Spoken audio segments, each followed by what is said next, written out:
Hello everybody! So you know how every year, there are those movies that we rave and praise about, they get put in our best of tributes, which I'll put in annotation above me if you haven't seen already.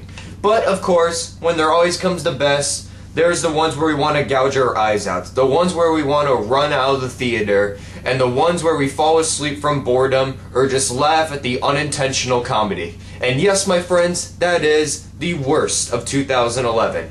And I got them all listed on this little note card right here, but before I start, I'm going to read off some dishonorable mentions, which are films that were in my list before, or they just missed the cut by that much. So here we go. My dishonorable mentions of 2011 are The Mechanic, Columbiana, Apollo 18, New Year's Eve, and The Darkest Hour, which just missed the cut, by the way. And just to keep you guys notified, not all of these movies I did review on my main channel. Some of them I saw during the year when they hit their DVD releases, and I ended up renting them, or I just saw them at a late point when I was bored. But anyway, let's cut the crap. Here we go. These are my top 10 worst of 2011 in movies. My number 10 choice goes to Beastly. Now, I did a review for this while I was on my run with the rough cuts, and I really explained most of my points with that film. But to come to the truth, this is one of the most contrived romance dramas I have seen in years.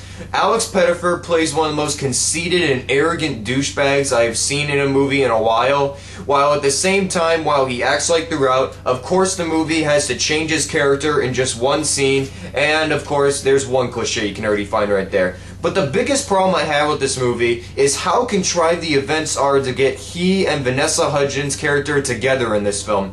They go overboard with how many times they have to get these two together, and just the stringing of the events makes you want to laugh at how crazy it is. They have no chemistry together, but the reason I was a little bit lenient with my rating and why it's only 10th on my list is because of 3 words. Neil Patrick Harris. He was the only redeeming factor because he actually turned a little bit of entertainment to me, but at the same time, it's not saving this movie.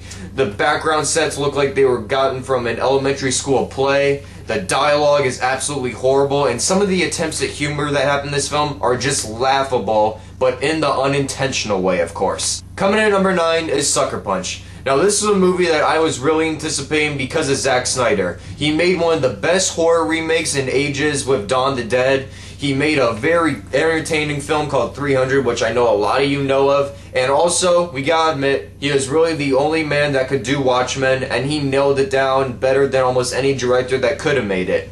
However, with Sucker Punch, it was his first original movie that he has made, and I think that's where the problem with this movie is.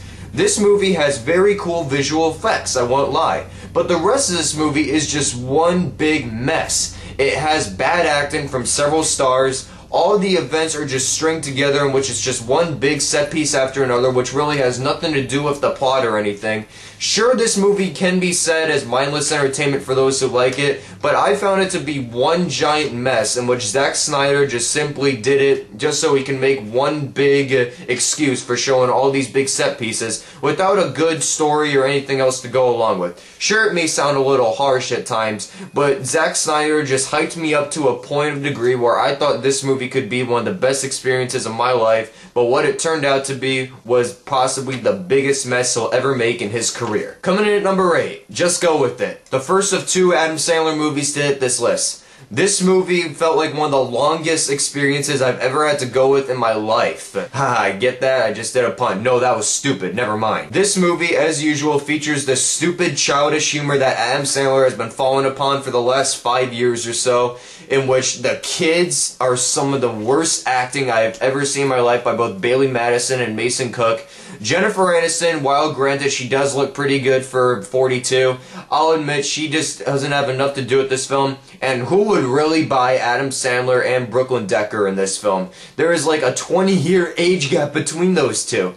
And Nick Swartzen, while I do think the guy is funny at times, he's really turned into Adam Sandler's new Rob Schneider. And when they finally go to Hawaii, it just seems like a whole different movie sets in. And that's where the pacing issues just are off the roof, where you feel like you're there for almost 3 hours. This movie is an unfunny, cliche mess that you can predict the ending from the very beginning. And I'm just getting started with Adam Sandler, so stay tuned. Coming in at number 7, which is sure to be the most divisive pick on my list, which a lot of people are going to agree and disagree on, is Kevin Smith's Red State. This movie is a giant mess from the beginning to end. And I was really anticipating it because it was Kevin Smith making a film different compared to the rest of his great works like Clerks, Chasing Amy, Dogma. But the problem with this movie is that it is too much ambition, which translates to a giant mess. He tries to shove down these themes involving the Westboro Baptist Church, the Waco shootings, and just how far extremist religions can go, but he doesn't know how to completely utilize them all at once. He just shoves down all of these things into the movie, but they're never fully fleshed out really, and almost every character is hateable to a degree. No matter what kind of personality they're given, you just don't like anyone. Granted, I did think Michael Parks and John Goodman delivered decent performances, but it's Kevin Smith's handling of this movie and the very handheld cinematography, which gets on my nerves after a while. I just did not find myself infused with anything that happened in this film. And also, even though it is a 90-minute film, it does go fast, but all of its transitions are just very pointless, and Kevin Smith has this feeling that if you kill off a character unexpectedly, that should shock you.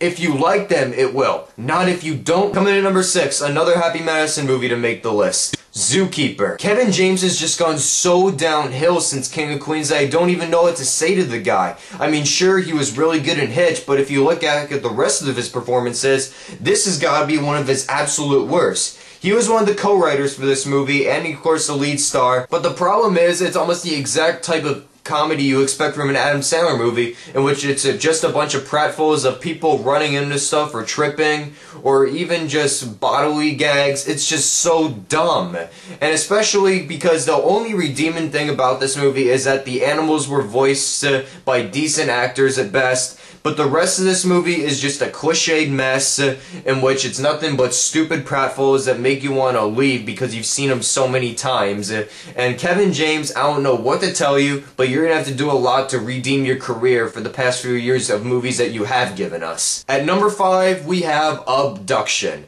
Without a doubt, the worst action thriller of the year. I wouldn't even call it a thriller movie because you should not be thrilled by anything that happens in this movie. Some of the most bland action scenes I've seen this year, but the main excuse why a movie like this got made is because Taylor Lautner did almost all of his own stunts. I actually think the guy's a better stunt person than an actor, but this movie just gives absolutely nothing to do.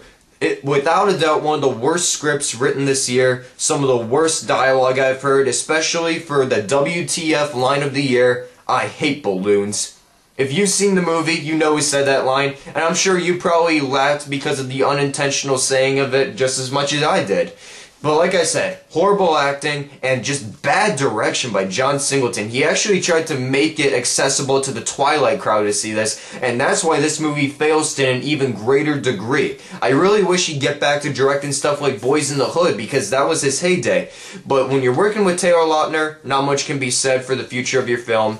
And yes, sadly, John Singleton, you've definitely stooped to a career low after this. At number 4, Shark Night 3D. A PG-13 shark attack film. Horrible acting from the leads, which you don't really like anyone in the film because they're all a bunch of like Final Destination wannabes in the way they act all the time. But what really drew me off was the shark effects. They are so fake looking. They look like they belonged in one of those Sci-Fi Channel original films because you just do not buy them, especially for the way how they jump higher than an Olympic pole vaulter out of the water. I can go on and on and on about how bad this movie is, but you should know, just watch the trailer. Do I really need to say anything more? No. At number 3, Conan the Barbarian. Probably the most notorious review I have made on YouTube, especially for the fact that I ripped the poster for this film for my intro. I don't think anything else has to be said for how bad this movie is. Just go out and check out the review that I left an annotation for above, and you can definitely see how much I hated this film. So, you know what? There you go, Conan the Barbarian at number 3. Check out the review, I sum it up pretty well, so I don't think I need to say it again. At number 2, without a doubt the worst movie in Adam Sandler's career, Jack and Jill. I don't think I have to explain myself for that. And my number 1 pick for the worst movie of 2011. You wonder, what could be worse than Jack and Jill? I'll tell you what could. Spy Kids all the time in the world. Now the Spy Kids series, as I've said before in other reviews or videos that I've done in my past, those movies were a huge part of my childhood because I idolized those kids, in which I feel like I could be one of them and imagine how cool it would be to use all the gadgets and everything. And after the trilogy ended, okay, that was a good series. I'll always remember that as a nostalgic part. But then Robert Rodriguez, he has the audacity to reboot this franchise and turn it into one of the most unfunny, unexciting, and child intelligence insulting movies I have seen in my life. The two new Spy Kids are annoying because all they do is bicker with each other throughout, because as long as in the trilogy, at least Carmen and Junie got along with each other at times, at least they weren't like these two kids who just argued with each other throughout.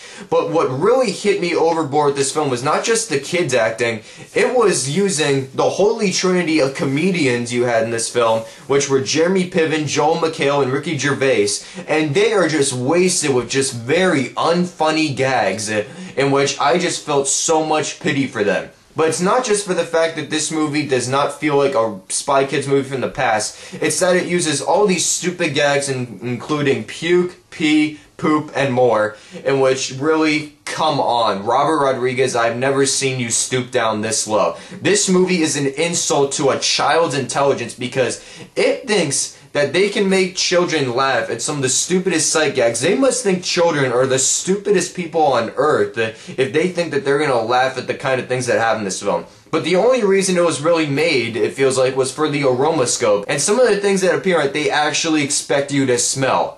And I think I explained some of them before. Really? You stoop down that low to that. So I thank you all for watching my worst movies of 2011 video. Make sure to click above if you haven't seen my best films tribute, which are much better than these, by the way. In the meantime, I'm Tyler from Kyle Kirk Reviews, and I'll be coming soon within the next few days with a video of my most anticipated movies of 2012. So I'll see you guys later.